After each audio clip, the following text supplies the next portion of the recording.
अस्सलाम वालेकुम viewers, welcome to the students platform. आज हम PSY 515 क्रॉस कल्चरल साइकोलॉजी के लेसन नंबर 9 को डिस्कस करेंगे। इससे पहले लेसन स्टार्ट करें, आप लोगों से रिक्वेस्ट है मेरे चैनल सब्सक्राइब कर दें, साथ ही बेल के आइकन को भी प्रेस कर दें। वीडियो की डिस्क्रिप्शन में बिल्कुल स्टार्ट में व्हाट्सएप ग्रुप का मैंने लिंक पेस्ट कर दिया है, आप लोग वहाँ से ग्रुप ज्वाइन कर सकते हैं और ग्रुप के अंदर इंशाल्लाह ताला आप लोगों के जो स्टडी के रिलेटेड इश्यूज़ होंगे वो सॉल्व किए जाएंगे।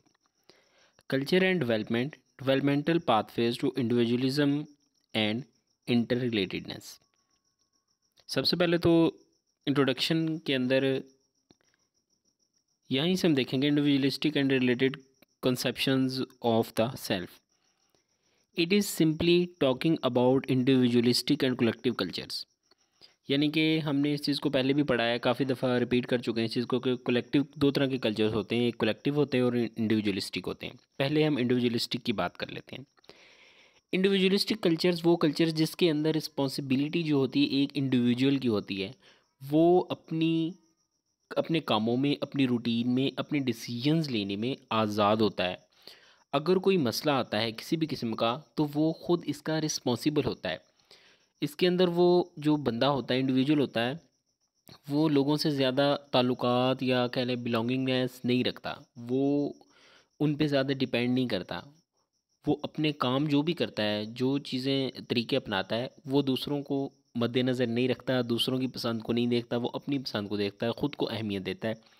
इस तरह के कल्चर्स में एक इंडिविजुअल को अहमियत दी जाती है, उसकी बात को सुना जाता है, एज अ इंडिविजुअल उसकी एक वैल्यू होती है। अगर हम कलेक्टिव कल्चर्स की बात करें तो इसके अंदर जो है लोग एक दूसरे पर बहुत ज़्यादा डिपेंड करते हैं, लोग इकट्ठे रहते हैं। अगर एक बंदा जो है कोई काम करता है, कोई डिसीजन लेता है, तो वो दूसरों के मशवरे से डिसीजन लेता है। उसका डिसीजन लेना जो है दूसरों के ओपिनियन पर का उसके मशवरे डिसीजन पर बहुत ज़्यादा डिपेंडेंट होता है।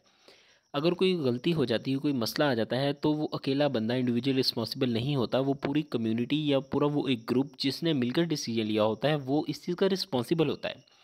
इसके अंदर जो एज अ इंडिविजुअल बंदे को इतनी अहमियत नहीं दी जाती, एज अ ग्रुप जो है, as a community, as a family जो है एक बंदे को देखा जाता है। आगे हम चलते हैं, डेवलपमेंटल कॉन्टेक्स्ट ऑफ पेरेंटिंग।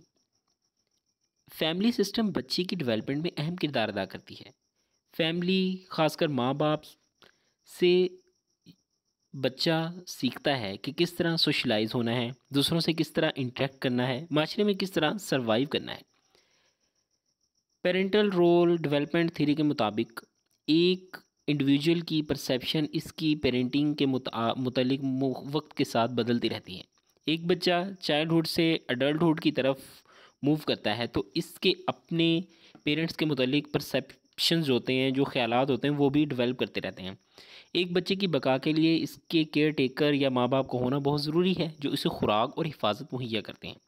जिस वक्त बच्चा खुद से इन ज़रूरियात को जब पूरा नहीं कर सकता, उस दौरान जो है माँ बाप जो है वो उसकी खुराक और हिफाजत के लिए जो है वो बहुत ज़्यादा अहम किरदार अदा करते हैं।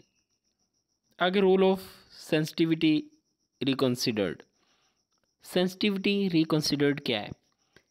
Ability of parents to understand their child's emotions, responses, यानी बच्चे के चाहे इमोशंस को समझें और रिस्पॉन्स करें उसको करेक्टली एंड टाइमली। इसको सेंसिटिविटी इन रिकॉन्सिडर्ड कहते हैं। रिसर्च से पता चला है कि माँ बाप का सेंसिटिव रिस्पॉन्सिव रोल बच्चे में बेहतर कोग्निटिव एबिलिटीज़ पैदा करता है।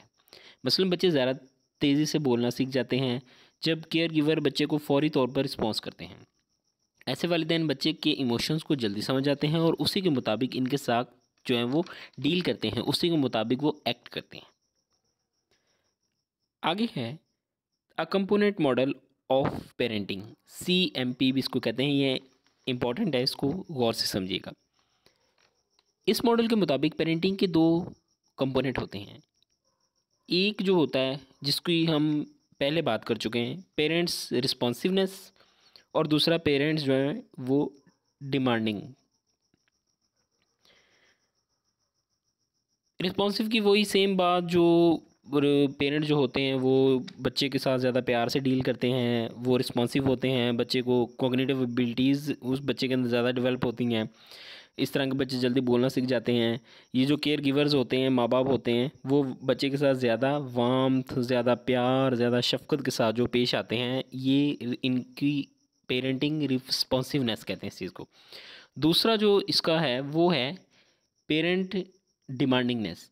पेरेंट का वो बिहेवियर जिसमें बच्चे जो हैं बच्चे की नीड को इग्नोर कर देते हैं, वो उससे प्यार नहीं करते, इसका हक जो होता है उसे वो नहीं देते। इवन कि कुछ पेरेंट इन्हें रिजेक्ट भी कर देते हैं, या कुछ पेरेंट जो है बच्चों को डिसओन भी करते हैं। अभी रिस्पॉन्सिवनेस की कुछ क्वालिटीज़, पहली दो मतलब एक रिस्पॉन्सिवनेस की क्वालिटी जिसको वार्मथ कहते हैं, और दूसरी जो है वो पेरेंट डिमांडिंगनेस की क्वालिटी है जिसको कॉन्टीजेंसी कहते हैं। पहले वार्मथ देख लेते हैं क्या है। It is a characteristics of responsive parents. इसका मतलब है प्यार करना बच्चों के साथ, ओपननेस, हमदर्दी, एक्सेप्टेंस, इनको गले लगाना, बोसा लेना, गर्मजोशी का इजहार करना। छोटे बच्चों के साथ वालिदैन आमतौर पर वार्मथ यानी गर्मजोशी का इजहार जो है वो ज़्यादा करते हैं। दूसरी चीज़ है कॉन्टीजेंसी।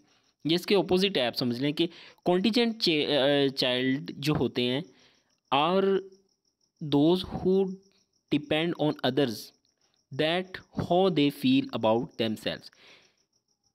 इसमें पेरेंटिंग स्टाइल में माँ बाप बच्चों पर सख्ती करते हैं, इन पर अपना कंट्रोल रखते हैं, अच्छे काम पर रिवॉर्ड करते हैं और बुरे काम पर इनको पनिश करते हैं। कुछ चीज़ें एमसीक्यूज़ के हवाले से जो इम्पोर्टेंट हैं वो मैंने हाईलाइट की हुई हैं, उनको आप लोग देख लीजिएगा। Culture and adolescent development introduction. इसके अंदर कह रहा है कि ये एक हाईलाइटेड पॉइंट है इंट्रोडक्शन के अंदर, ये देख लीजिएगा। हम यहाँ से देखते हैं क्लासिक डिबेट के अंदर कि universality of adolescent as distinct life. अच्छा, मैं आपको कुछ इंट्रोडक्शन के बारे में थोड़ी इन्फॉर्मेशन दे दूँ कल्चर एंड एडोलिसेंट डेवलपमेंट की का इंट्रोडक्शन, कि इसमें हम देखेंगे कि मुख्तलिफ कल्चर्स में एक एडोलिसेंट की डेवलपमेंट किस तरह होती है, क्या फ़र्क है इनमें। एडोलिसेंट इंसान की लाइफ स्पैन का एक बहुत ही यूनिक पीरियड है। इस दौरान इंसान की पर्सनैलिटी में मुख्तलिफ़ तरह की तब्दीलियाँ होती हैं और हम इसे मुख्तलिफ़ लिहाज से, मुख्तलिफ़ कल्चर्स के अंदर मुख्तलिफ़ लिहाज से स्टडी करते हैं। अब आते हैं क्लासिक डिबेट के तरफ, universality of adolescent as a distinct life period. इसमें हम देखेंगे कि हम एडोलिसेंट को ज़िंदगी एक अहम स्टेज क्यों समझते हैं। एडोलिसेंस जो है ये ज़िंदगी की एक अहम स्टेज क्यों है। क्या तमाम कल्चर्स में एडोलिसेंट एक अहम स्टेज है। ज़्यादातर कह रहा है कि रिसर्च का यही मानना है कि एडोलिसेंट लाइफ स्पैन का एक अहम पीरियड है, क्योंकि इसमें बहुत अहम तब्दीलियाँ जो हैं वो वकूअ पज़ीर होती हैं। यूनिवर्सलिटी जो है वो स्ट्रॉम और स्ट्रेस की शक्ल में, यानी कि एडोलिसेंट के पीरियड में क्योंकि बहुत सी तब्दीलियाँ वकूअ पज़ीर होती हैं, इसलिए हम इसको स्ट्रॉम और स्ट्रेस का पीरियड भी कहते हैं। लेकिन क्या यूनिवर्सली भी यही तस्वीर किया जाता है। एडोलिसेंट में इंडिविजुअल की फ़िज़िकल अपीयरेंस तब्दील होती है, सेक्सुअल मैच्योरेशन, हार्मोनल चेंजेस और ब्रेन डेवलपमेंट होती है। ये सब मिलकर एडोलिसेंट को एक टर्बुलेंट फेज़ में ले जाते हैं। इस पीरियड में क्राइम्स जो लोग ज़्यादा करते हैं, लोग डिप्रेशन में भी आमतौर पर इस पीरियड में ज़्यादा जाते हैं। आगे crime and adolescent, physical, cognitive and socio emotional development, इन तीनों को वन बाय वन देखते हैं। पहले फिजिकल डेवलपमेंट देख लेते हैं। एडोलिसेंट में सबसे अहम चेंज पोवर्टी है, यानी कि सेक्सुअल मैच्योरेशन। पोवर्टी की एज मुख्तलिफ कल्चर्स में वेरी करती है, इस पर भी कल्चर का इफेक्ट होता है। ये एमसीक्यूज़ के हवाले से बहुत इंपॉर्टेंट है, मैंने हाईलाइट किया हुआ है, इसको रीड आउट कर लीजिएगा। डेवलपमेंट में डाइट का भी अहम रोल है। मुख्तलिफ कल्चर्स में क्योंकि डाइट मुख्तलिफ होती है, इसलिए डेवलपमेंट पैटर्न भी मुख्तलिफ होते हैं। फीमेल्स में मेंस्ट्रुअल साइकिल मुख्तलिफ कल्चर्स में मुख्तलिफ एज पर शुरू होता है। जहाँ पर खुराक अच्छी होती है वहाँ पर ये जल्दी शुरू हो जाता है, और जहाँ पर खुराक अच्छी नहीं मिलती, नशोनुमा अच्छी नहीं होती, वहाँ पर ये जल्दी शुरू नहीं होता।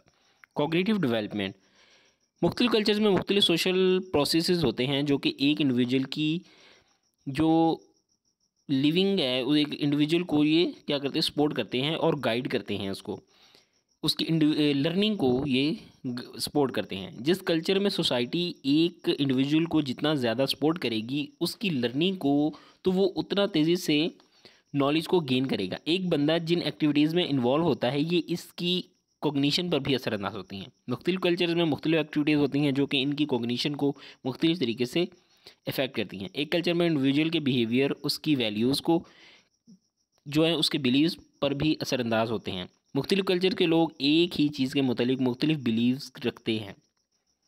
सोशो इमोशनल डेवलपमेंट, एक कल्चर मुख्तलिफ तरह के जज्बात के इजहार को प्रमोट भी करता है और रोकता भी है। एक कल्चर में एक काम को एक्सेप्ट किया जाता है, अच्छा समझा जाता है, और हो सकता है दूसरे कल्चर में उसी काम को बुरा समझा जाए। कल्चर में मौजूद नॉर्म्स और वैल्यूज़ में बताती हैं कि किस तरह बिहेवियर्स को अडॉप्ट करना है, किस तरह समझना है और उनको क्या मीनिंग देना है। कल्चर बैकग्राउंड जो है इंडिविजुअल को इसकी चीज़ की सेंस देता है कि वो कौन हैं और किस बैकग्राउंड से ताल्लुक़ रखते हैं। इनका मज़हब क्या है, वैल्यूज़, बिलोंगिंगनेस यानी उनकी बिलीव्स हो गए, सोशल सिस्टम हो गए, ये सब इनकी इमोशंस पर भी असरअंदाज होते हैं। ये इनकी इमोशनल डेवलपमेंट में अहम किरदार अदा करती हैं।